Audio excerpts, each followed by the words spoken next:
In the name of the Father, and of the Son, and of the Holy Spirit. Amen. The Lord be with you. And with your spirit. A reading from the Holy Gospel according to Matthew. Glory to you, Lord. Chapter 13, verses 18 to 23. The one who hears the word and understands it will bear much fruit. Jesus said to his disciples, "Hear the parable of the sower. The seed sown on the path is the one who hears the word of the kingdom without understanding it. And the evil one comes and steals away what was sown in his heart. The seed sown on rocky ground is the one who hears the word and receives it at once with joy. But he has no root and lasts only for a time. When some tribulation or persecution comes because of the word, he immediately falls away.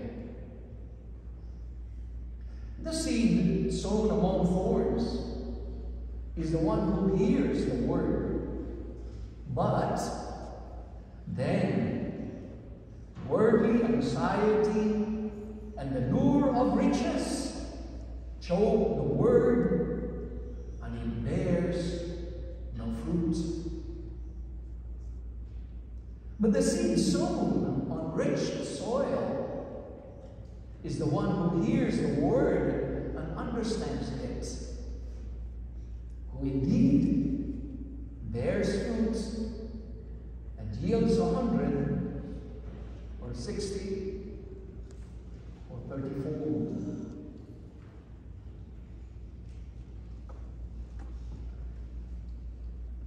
The proclamation of the good news of our salvation. Praise to you, Lord Jesus. In the name of the Father, and of the Son, and of the Holy Spirit. Amen. So we continue to pray, reflect, and celebrate the kingdom of heaven through parables. And this is where we have the wisdom of God, that we may be able to understand. So that we pray with St. Augustine, Lord, give me wisdom that I may understand, so that in understanding I will deepen my faith, and through that faith I will be fruitful of the works that you have given me. And that is what we see in our first reading, where Jeremiah assures us of the promise of the Lord. I will give upon you a shepherd from my own heart. Will this be again a beautiful manifestation of the most sacred heart of Jesus, that each and every one of us, especially in this celebration of St. Joachim and Anne, and not only as godparents, but even as parents, as we look up to them, what happens? They are our shepherds, whose heart, and the standard is the standard of the most sacred heart of Jesus. Meek and humble of heart. I pray that I will have such. And through the Immaculate Heart of Mama Mary, indeed we continue to bring in the tabernacle of the precious body and blood and presence of Jesus in the first moment of the Incarnation, all up to the moment we are invited to receive with Jesus in Holy Communion. So, what would that be? We look back into the beauty of the parable of the sower, the seed, and the soil. Obviously, in summertime, it becomes so hot. Even if the soil is so rich, but with a scorching heat, with a triple-digit, how would you call it? The heat, what would you think? We need to be hydrated. And remember, the other day, I talked about we need a hose. We need a hose to water the plants.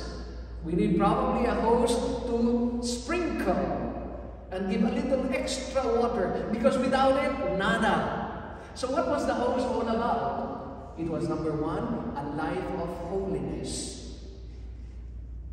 Water can flow if there is holiness. But the virtue and the mother of holiness is no other than the virtue and mother of all virtues, humility. Only by the gift of humility we would be able to let the grace of God flow in our hearts and sprinkle, hydrate even the rest of those outside our family. We need the gift of what? Obedience. And through the gift of humility, the obedience that we follow by the love of Jesus, whose person on the cross reminds us he was obedient until death. Death at the cross. We obey our superiors in matters of business. We obey our clients.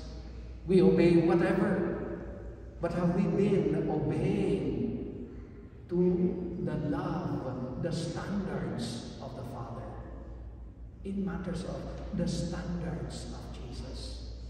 Yes, it takes a lot of sincerity. And that is sincerity of heart, is what Jesus reminds us. It is not sacrifice that I need, but a humble and contrite heart, a sincere heart. How sincere are we in matters of our vocation as grandparents, as parents, as husband and wife, as brothers and sisters? Is there so much sincerity in such relationship nowadays? We are very much challenged, especially from among families, husband and wife, that promise for better, for worse, for richer, for poorer, in sickness and in health. Is there so much sincerity when you say, until death do us part? Or you end up until further notice?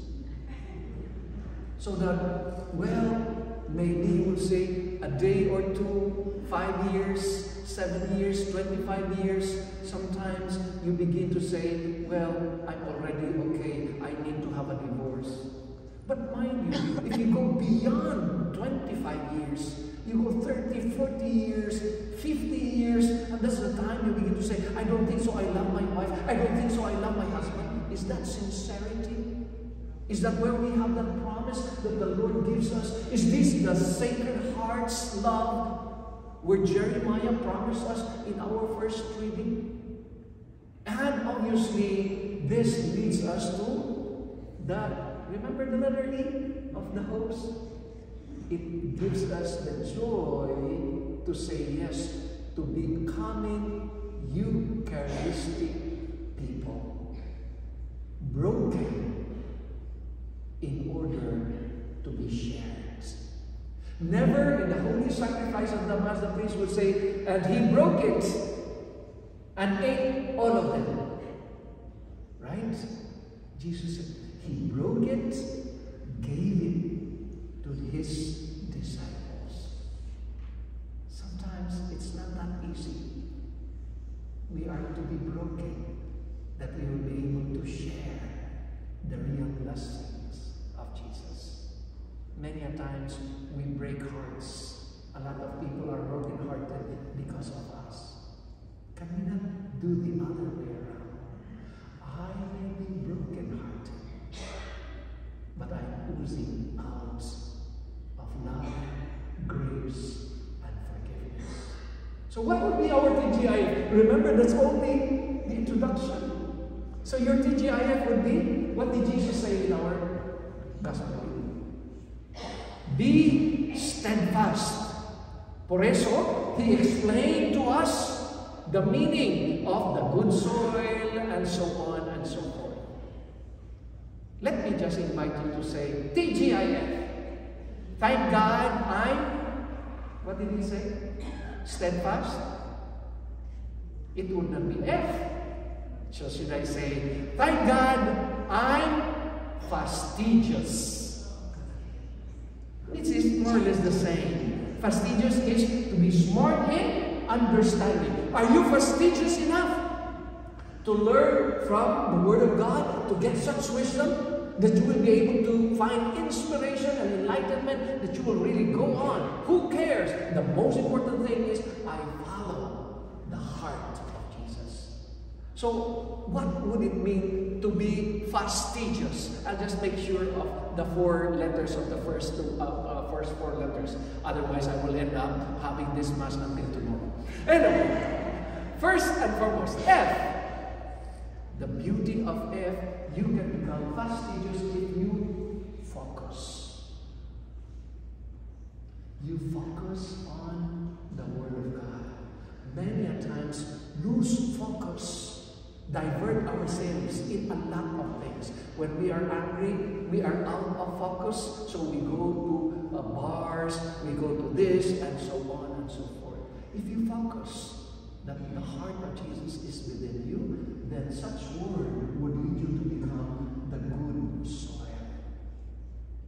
Number 2, what is the letter A? What is Jesus trying to tell us? Be attentive. Fast, attentive. So if we are focused, our attention is definitely on this. How many of us have so much attention on the first part of married life?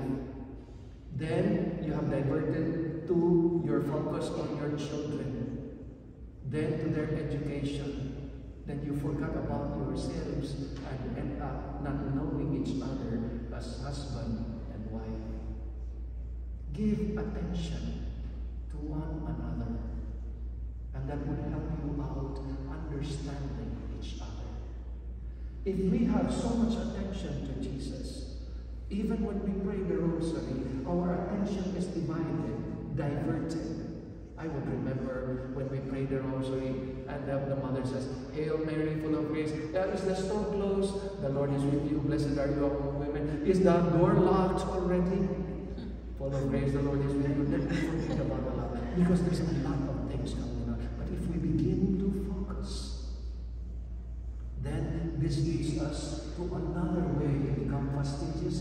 The letter S is, this is what Jesus reminds us through Jeremiah. Be still and know that I am God. So what's the letter S? Silence. Many of our young ones, and even us, we put, how do you call them?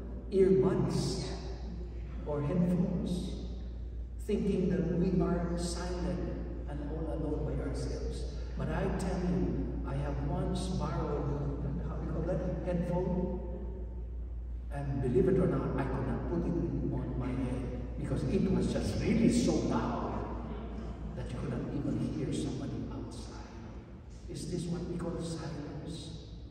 Think about that. Be still and know that I am God. Silent. Try to rumble it up. It will end up to listen. Silent, listen.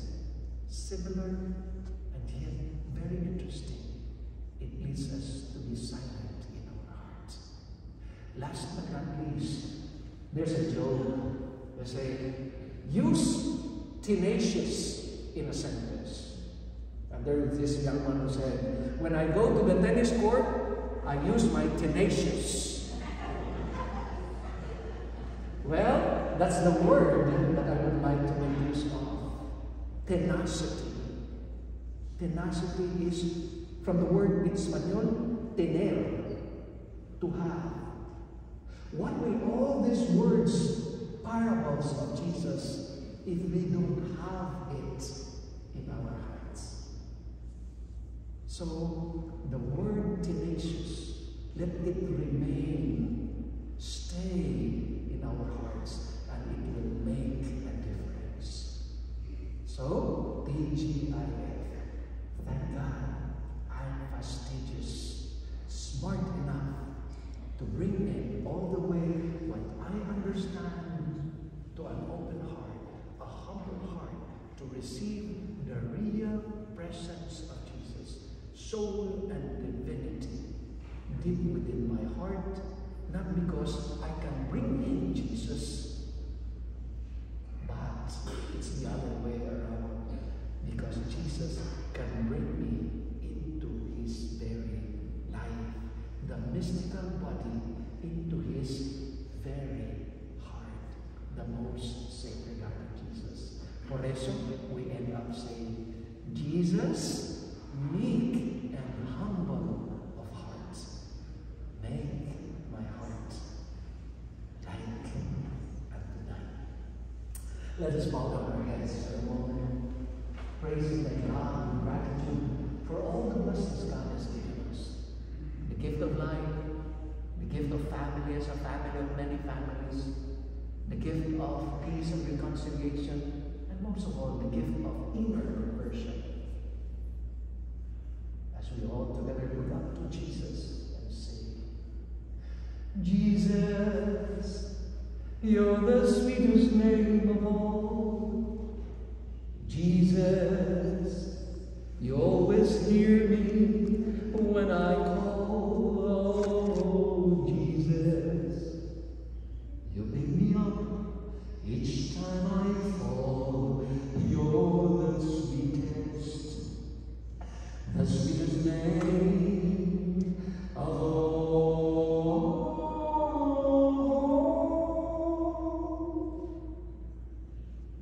You're the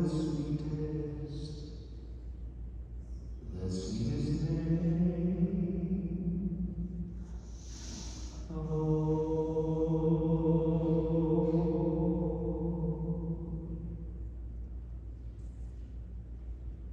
If we love one another, God will live in us in perfect love to bear much fruits that will last forever. And together with all our petitions,